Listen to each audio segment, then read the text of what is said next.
መድኃኒትን እንድትወስድ እሺ አባዬ፣ አደራህን። ራስህን እንዳጥል፣ ራስህን ተንከባከብ። እኔ አሁን ወደ ስራ መሄድ ነው እሺ። በቃ ቻው አባዬ ብላ ሀና አባቷን ተለይታ በጣም ቸኩላ ወደ ስራ ትሄዳለች። ከዛም እቤት ስትደርስ ሰላምና ሚናሴ ያገኟታል። እንዴ ምን እያደረግሽ ነው አሁን በጧቱ?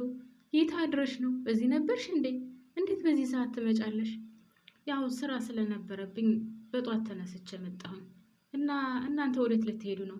እኛማ ትንሽ ዘና እንበልበል ልንወጣ ነው። አንቺ ለምን ከኛ ጋር አትሄጂም? አይ እኔ እንኳን አልሄድም፣ ስራ ስላለብኝ፣ ስራዬን መጨረስ አለብኝ። በቃ አንቺ ሁልጊዜ ስራ ስራ እያልሽ ህይወትሽን ረሳሽው አይደል? ትላታለች ሰላም። እሷም አይ ምንም ችግር የለም፣ እኔ ስራዬን መስራት አለብኝ። አንቺ ቁርስ ምን እንደምንፈልግ ታውቂያለሽ አይደል? የምንፈልገውን ትሰሪልናለሽ። ችግር የለውም ሰላምዬ፣ እናንተ የምትፈልጉትን አይነት ቁርስ ሰርቼ እጠብቃችኋለሁ።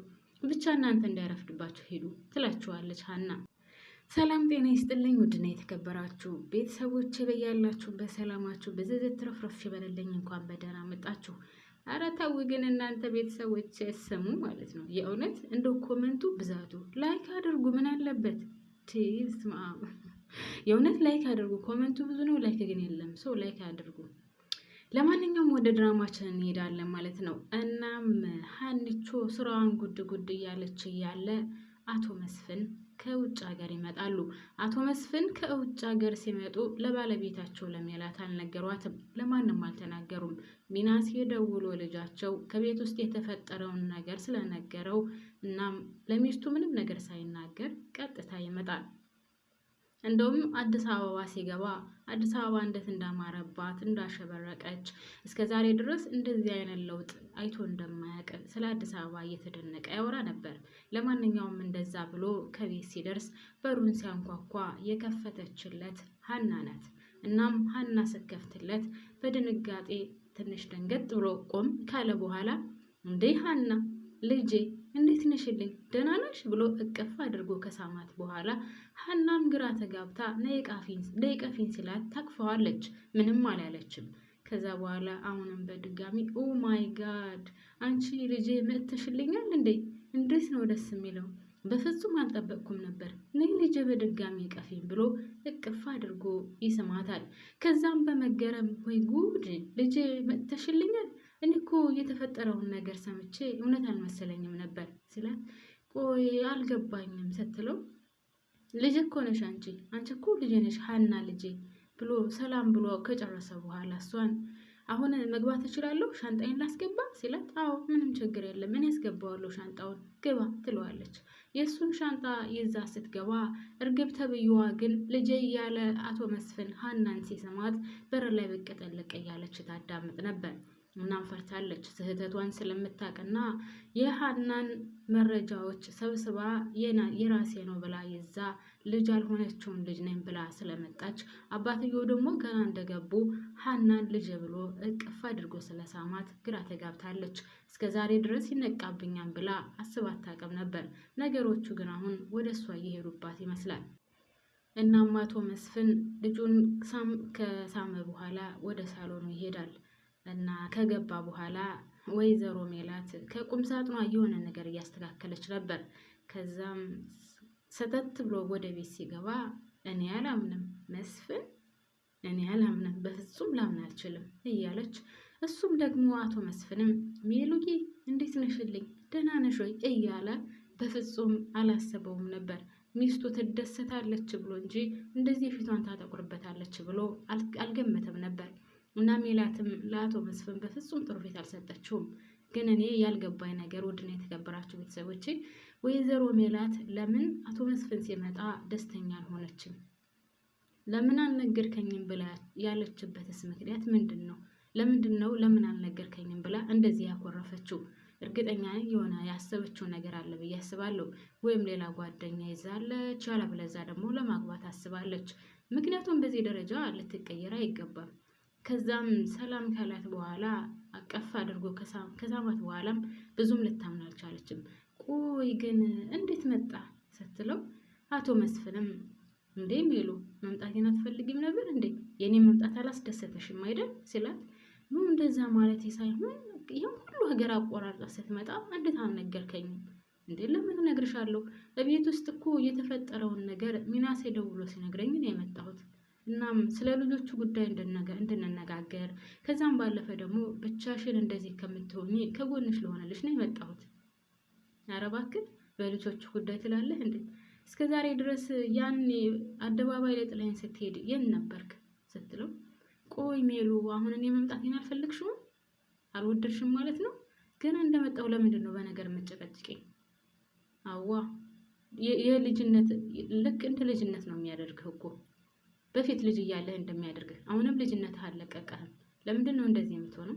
ለምንድን ነው ልጅነትህ የማይለቅህ? ለምን ሳትነግረኝ መጣህ ብላ በነገር ስትጠብሰው አቶ መስፍንም አንቺ ዱላን የቀረሽ አይደለም ትንሽ ቆይተሽማ ዱላን ስትሳደበድብኝ አትቀሪም ብሎ ትቷት ተነስቶ ይሄዳል። ትቷት ተነስቶ ሄዶ ልጆቹን ለማግኘት ልጆቹ ወዳሉበት ክላስ ይሄዳል።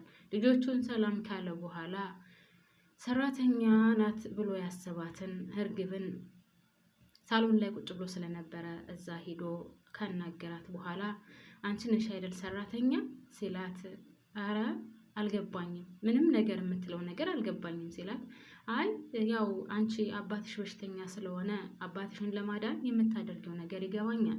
ነገር ግን አባቴን አድናለሁ ብለሽ ገንዘብ ለማግኘት የምታደርገው ነገር አንቺን እንዳይጎዳሽ ተጠንቀቂ ሲላት፣ አባዬ እኔ አልገባኝም፣ እየገባኝ አይደለም ስትለው፣ አይ ምንም ነገር ብታደርግ እረዳሻለሁ፣ ምክንያቱም በሽተኛ አባት ስላለሽ እሱን ለማዳን ብለሽ ነው ይላታል። እሷም በፍጹም አልገባኝም በሚለው ትጨርሰዋለች።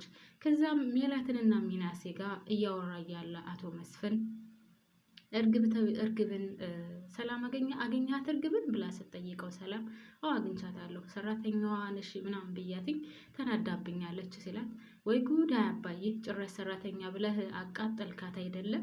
ለማንኛውም እንግዲህ ሁሉንም ነገር ወደፊት የምናየው ይሆናል ትለዋለች። እና ውድና የተከበራችሁ ቤተሰቦቼ እኔ የገረመኝ ነገር የወይዘሮ ሜላት መስፍን ሲመጣ እንደዚህ መቀየሯ ነው። እናም በሌላ በኩል ደግሞ ሀኒቾ አባቴ ልጄ ነች ስላላት ትንሽ ደንገጥ ብላለች። እሷ አባቴ የምትለው እንግዲህ ያው ታሞ ሆስፒታል የገባውን ነው። እናም አባትየውም ከያሴር ጋር ስለነበሩ ያሴርም በጣም ርቦት ስለነበረ ሲያዛጋ ሲያይ የሀና አባት ራበህ አይደለም ሲለው፣ አዎ ርቦኛል ሲለው፣ አሁንም የሀና አባትም እኔም እኮ ርቦኛል ግን ሀና ደግሞ ቆየችብን ሲለው፣ እና ታዲያ ምን እናደርግ? ምን ማድረግ አለብን? በቃ አባ እርስዎ እየራቦትማ በፍጹም እኔ አልቀመጥም፣ ወጥቼ የሆነ ነገር ማምጣት አለብኝ ለእርስዎ ሲለው፣ እና አንተ ወጥቼ አመጣለሁ የምትለው ገንዘቡን ከየት ልታገኘው? እኔ አላቅም ከየት እንደማገኘው፣ ብቻ ግን እርስዎ እየራቦት በፍጹም ቁጭ አልልም። በላልፈ ተቀመጥ። መቼም አንተ ያው ይሄ አደረግኩ ብትል መስረቅ ነው። ከመስረቅ ውጭ ሌላ ነገር አታደርግ። እኔ ደግሞ እንድትሰርቅ አልፈልግም፣ ሰርቃም እንድትጎዳብኝ አልፈልግም። እናም ሀናን እንጠብቃታለን፣ ሀና ትመጣለች ይለዋል። በሌላ በኩል አሁንም አቶ መስፍን ከሻንጣው ልብሶችን እያስተካከለ ምናምን ለማለባበስ ያወጣጣል። ከዛም ሜላት መጥታ ቆይ ወዴት ለመሄድ ነው እንደዚህ ሽር ጉድ የምትለው ስትለው፣ ሜላትዬ እኔና አንቺ ወጣ ብለን እንድንዝናና እፈልጋለሁ ሲላት፣ የምን መዝናናት ነው? እኔ አልፈልግም፣ ከአንተ ጋር መሄድ በፍጹም አልፈልግም ስትለው፣ እንደ ሜሉ ምን እያልሽ ነው? ወጣ ብለን እኮ እንድንዝናና ፈልጌ ነው። በዛ ላይ ደግሞ በዛው ምን እንነጋገራለን? ስለምንድን ነው የምንነጋገረው? ስለ ልጆቻችን ጉዳይ ነዋ። ማለት አልገባኝም። በልጆቻችን ጉዳይ ስትል ስለ እነ ሰላም ነው? ኖን ስለነሱ አይደለም፣ ስለ አዳዲሱ ልጆቻችን። ቆይ አልገባኝም። ስለ የትኞቹ ልጆቻችን ነው የምትለው? ስለ ሀና መነጋገር እፈልጋለሁ። ማለት ሀና ስትል ሀናን ደግሞ ምንድን ነው የምታደርጋት? ሀና ልጃችን ትመስለኛለች። ከዛችኛዋ ይልቅ እኔ ልጃችን የምትመስለኝ ሀና ናት። ስለዚህ ስለ እሷ ጉዳይ ማውራት አለብን። በፍጹም ሀና ልጅ ልትሆን አትችልም። መቼውንም ቢሆን ሀና ልጅ አይደለችም። ይቺ ውሸታም፣ ሌባ፣ አስመሳይ ልጄ እርግብ ስትመጣ ከዛ በኋላ ነው መጥታ እኔ ነኝ ልጅሽ ብላ ቤቱን በአንድ እግሯ ያቆመችው። ይቺ የማትረባ መቼውንም ልጅ ልትሆን አትችልም። ለምን እንደዚህ ትሆኛለሽ? አይታወቅም እኮ ልጅሽ ባትሆንም እሺ፣ ለምንድን ነው በዚህ ደረጃ የምጮህባት? ራሱ ለምንድን ነው የማታከብራት? ለምንድን ነው የማከብራት? ቤቴን በአንድ እግሩ አቁማ ምንቅርቅር አድርጋ እንዳከብራት ትፈልጋለህ? በፍጹም አላከብራትም። ሰው ስለሆነች አታከብራትም? አላከብራትም።